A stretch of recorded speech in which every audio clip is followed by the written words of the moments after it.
Vamos a la mesa de diálogo. Ya llegaron nuestros amigos, la querida Renata Turrent y Víctor Aramburu. Renata, te saludo con mucho gusto primero a ti. Un abrazo, ¿cómo te va? Buenas tardes. Hola, mi querido Vicente, qué gusto estar por acá, también con mi querido Víctor y por supuesto con toda la audiencia querida de este espacio. Gracias, querida Renata. Doctor Víctor Aramburu, ¿cómo te va? Te saludo también a ti con mucho gusto. Pues igualmente, hola Vicente, hola Renata, qué gusto estar con los dos. Y bueno, pues aquí también con la audiencia, evidentemente, se va a poner bueno el cotorreo. Pues vamos, si quieren, a los temas para avanzar y dejar la víbora chillando, como digo yo aquí en Sin Censura. Primero, a ver, ¿qué piensan ustedes los dos en la Ciudad de México? ¿Qué piensan de las reacciones de la oposición a lo anunciado sobre la presencia de la Guardia Nacional para proteger el metro, para vigilar el metro, y de la declaración de la jefa de gobierno Claudia Sheinbaum, que es aterradora por el hecho de que dice que encontraron una de las cajas negras del metro involucrado en el accidente en el que murió una muchacha y hubo decenas de heridos en una camioneta. Este no es un tema menor, no es un tema fácil, es un tema complicadísimo, pero yo creo que la gente merece escuchar nuestras opiniones. Yo me he mantenido al margen de la idea del boicot, de todo esto, pero es que la oposición con sus reacciones hacen mal pensar a cualquiera. Mi querida Renata, ¿cómo ves? Sí, totalmente, mi querido Vicente. Yo empezaría diciendo que, digo, a mí me pareció prudente el mensaje que da la jefa de gobierno hoy en la mañanera, porque primero, ante cualquier otra cosa, lo primero es la seguridad de la gente en la Ciudad de México, que se sienta segura, que no vuelva a pasar ninguna tragedia en el metro. Eso es lo más importante. Entonces, si se necesita hacer uso de la Guardia Nacional, que es parte del Estado mexicano para garantizar la seguridad de los ciudadanos, pues para eso se creó la Guardia Nacional también. Entonces, qué bueno que estén la Guardia Nacional protegiendo esto. Lo segundo es que a mí me gustaría un poco también incluir en esta participación que hay mucha infraestructura del Estado mexicano que es protegida por la Guardia Nacional, ¿no? Por ejemplo, las bóvedas del Banco de México, por ejemplo, estaciones específicas de la CFE, porque hay cuestiones de seguridad que necesitan de la Guardia Nacional para que ésta sea protegida. Entonces, ante tantas anomalías, que es lo que presenta hoy la jefa de gobierno y lo que, como bien mencionas, es aterrador, ante varias anomalías en el ratito que estuvo la jefa de gobierno en la mañanera, le reportaron que había habido 3 incidentes. Esto es distinto, probablemente si pudiéramos ver la gráfica, que supongo en algún momento la mostrarán, pues se mostrará que esto es una anomalía a los incidentes que comúnmente suceden en el metro, que no se pueden explicar con esa noticia falsa que han querido instaurar de que no se ha invertido presupuesto en mantenimiento, lo cual es totalmente falso, ya se enseñaron los números. Entonces, dado que hay anomalías como este incremento en el número de los incidentes o este tema gravísimo que menciona en la caja negra, pues claramente hay una sospecha vamos a dejarlo como anomalía en la operación del metro, ¿no? En la garantía de seguridad. Puede ser sabotaje, puede ser otra cosa. En lo que se investiga esto, lo más prudente, creo yo, es poner a la Guardia Nacional para asegurar que esto no siga pasando. Y si al momento, hoy en un ratito, a las 2 de la tarde, cuando se desplieguen esos 6,000 elementos, más de 6,000 elementos a lo largo y ancho del metro de la Ciudad de México, de pronto, en unos días empezamos a ver que estos incidentes disminuyen o se acaban, pues es un argumento político, es un argumento legal, ante esta posible anomalía que no se entiende muy bien por qué está sucediendo, ¿no? Entonces, eso creo que, por un lado, esta decisión deja más seguros a los usuarios del metro y por el otro, de haber un sabotaje, alguna cuestión rara pues que ante mis ojos y mi humilde opinión, pues sí, no entendería cómo podría explicarse de otra manera. La presencia de la Guardia Nacional podría aportar a la ciudadanía estas pruebas y también, por supuesto, a la Fiscalía, porque claramente esto también necesita investigarse de manera formal, pues que hay aquí hay gato encerrado, ¿no? Y esto se debe hacer público, venga de quien venga, ¿no? Ahora sí que llegar a las últimas consecuencias, porque si hay alguna operación extraña que ha causado accidentes o incidentes, pues esto es criminal, literalmente criminal, ¿no? Atentado en contra de la vida y la seguridad de las personas que usamos el metro.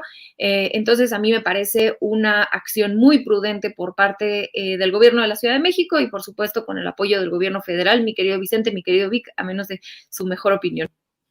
Pues sí, yo creo que está muy fuerte esto y está muy lejos de ver un final. Víctor Aramburu, ¿cuáles son tus opiniones acerca de esta situación que debe de ocuparnos a todos? Pues mira, de entrada sí es un asunto federal, o sea, porque estamos hablando de la zona metropolitana de la Ciudad de México. Hay que recordar que hay una línea que va por el Estado de México y que además millones de personas que vienen del Estado de México e incluso de Hidalgo, pues utilizan el metro. Entonces, pues si se busca una justificación en términos federales, ahí está, ¿no? O sea, de utilizar a la Guardia Nacional. Y además, bueno, pues que es una institución que goza de la confianza pues, de 7 de cada 10 mexicanos, de acuerdo a esto con la encuesta nacional de seguridad urbana que levanta el INEGI pues de manera trimestral, y esto ha sido sistemático, bueno, pues desde que entró en operación y particularmente a partir de 2020.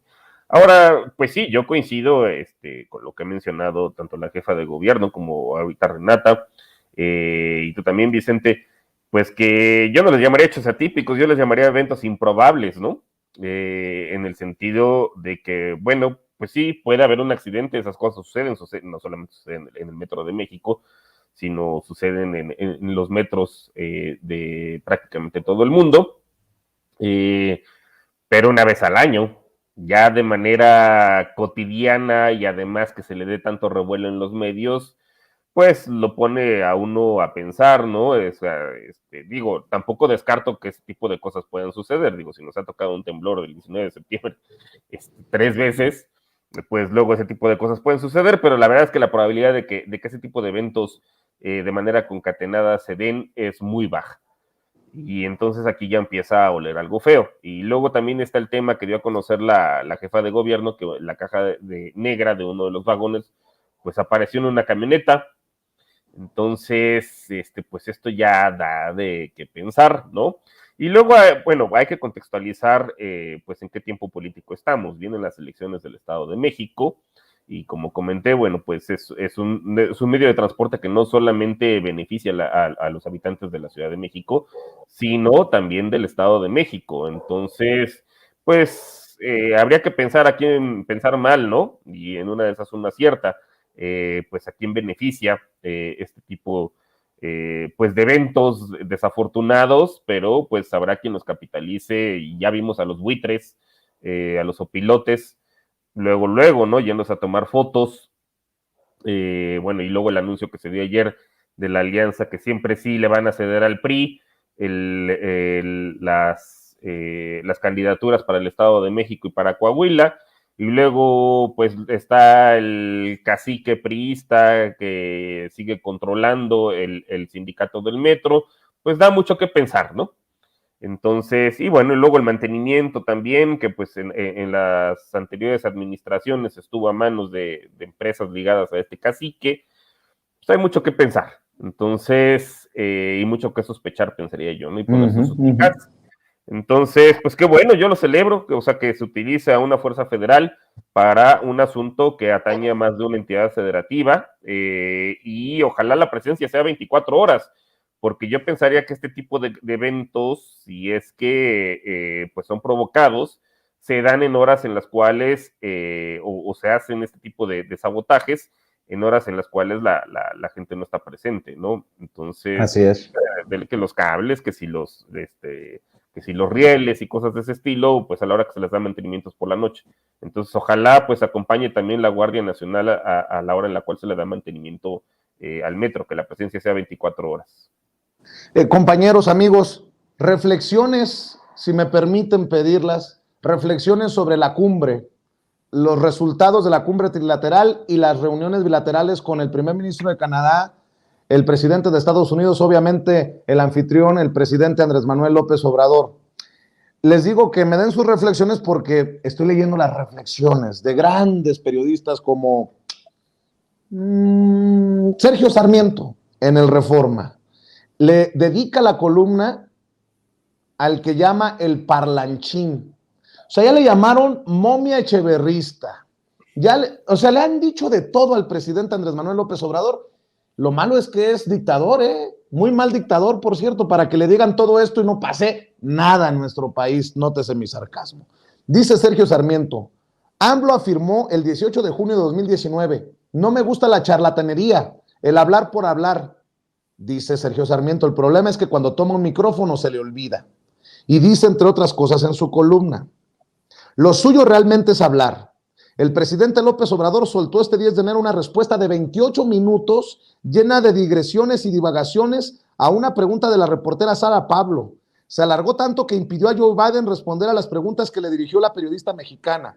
No es que AMLO haya recurrido a ese largo discurso para evitar que Biden tocara el tema de la captura de Ovidio Guzmán o el del fentanilo, sino que padece simplemente de incontinencia verbal.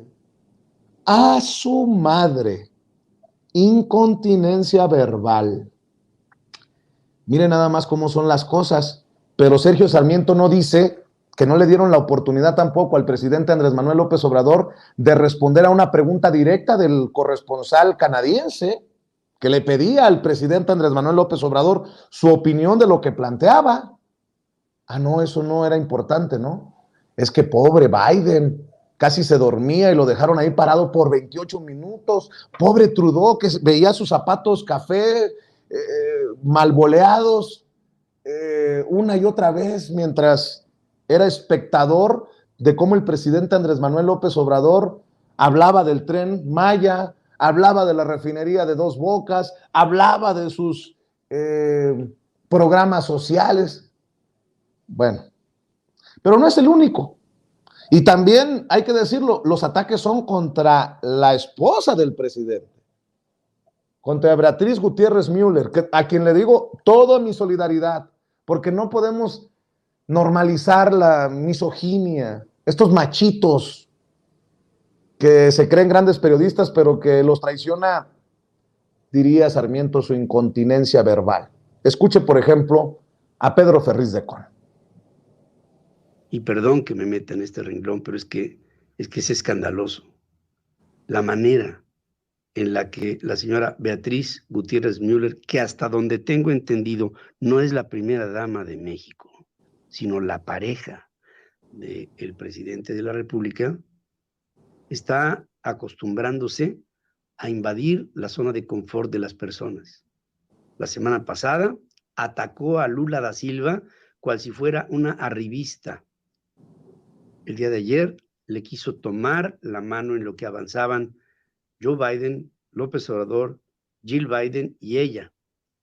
Y el presidente Biden no la volteó a ver, le quitó la mano, siguió caminando y doña Beatriz se dio cuenta de lo que es. Y lo que es no lo voy a describir aquí por caballerosidad. Pero evidentemente todos nos damos cuenta que no solamente el presidente, sino la pareja presidencial en México son una vergüenza para nuestra historia.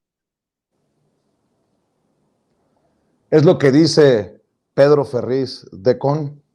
Yo no me voy a meter ahorita en qué tan vergonzosos son los espectáculos y los episodios de los Ferriz que se han ventilado públicamente, de él, de su hijo, pero pues de la misma calaña de la chimoltrufia que escupió el saco de pus Javier Lozano contra Beatriz Gutiérrez Müller, y el clasismo, ¿no? Jill Biden, por ejemplo, frente a Marcelo Ebrard en la despedida junto a su esposo Joe Biden de México, usó tenis shoes, o sea, tenis cómodos, zapatos cómodos, y nadie le dijo, ¿Cómo es posible que la primera dama de México se haya puesto tenis con vestido, con falda?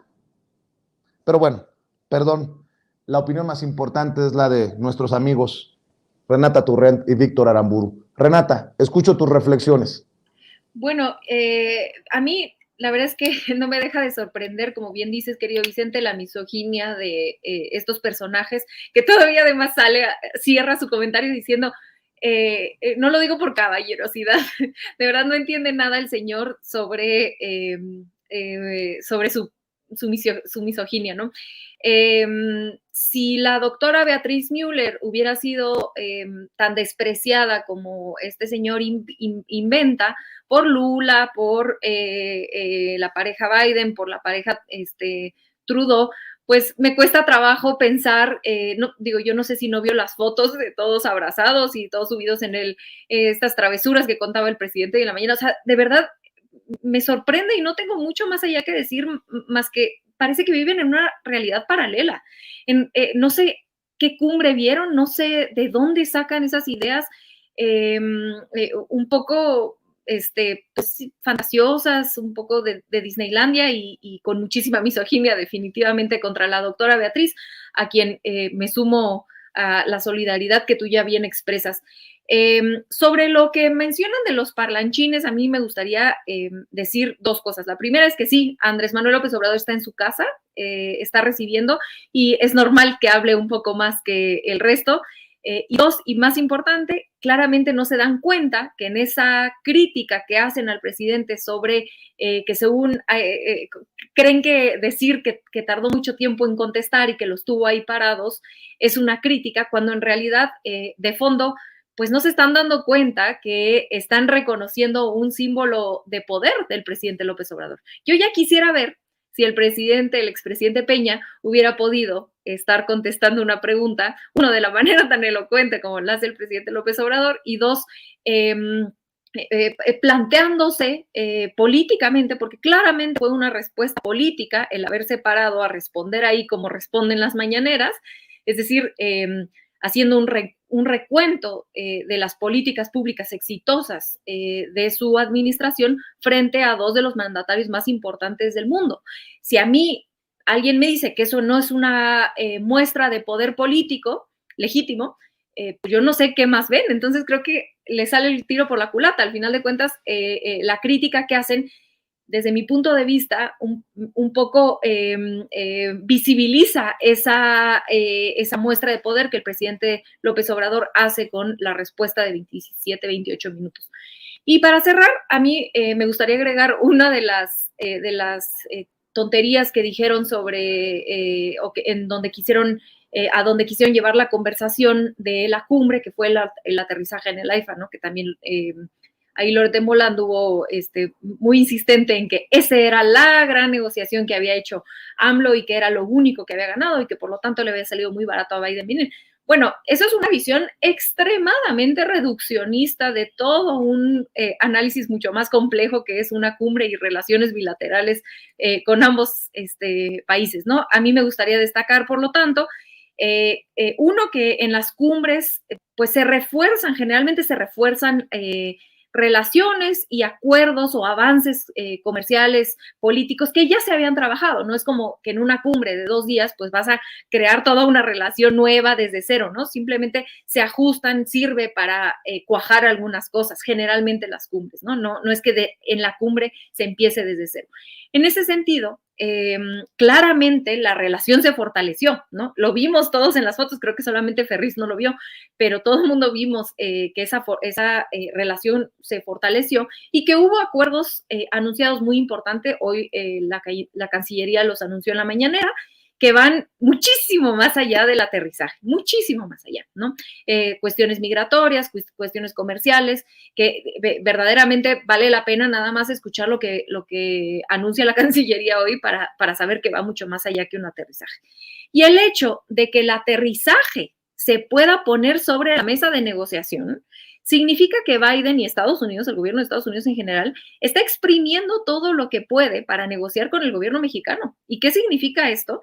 Pues que el poder de negociación de México ha incrementado frente a los estadounidenses, claramente, porque que los estadounidenses, que Biden se tenga que poner en la mesa algo que parecería irrelevante, como un aterrizaje en un aeropuerto o el otro, pues significa que ahora el gobierno estadounidense, AMLO ha hecho, y lo digo con toda claridad, desde mi punto de vista, AMLO ha hecho que los estadounidenses se sienten a negociar y no a dictar. Y eso tendría que festejarse por todos los mexicanos, independientemente de nuestras filias y fobias con el presidente.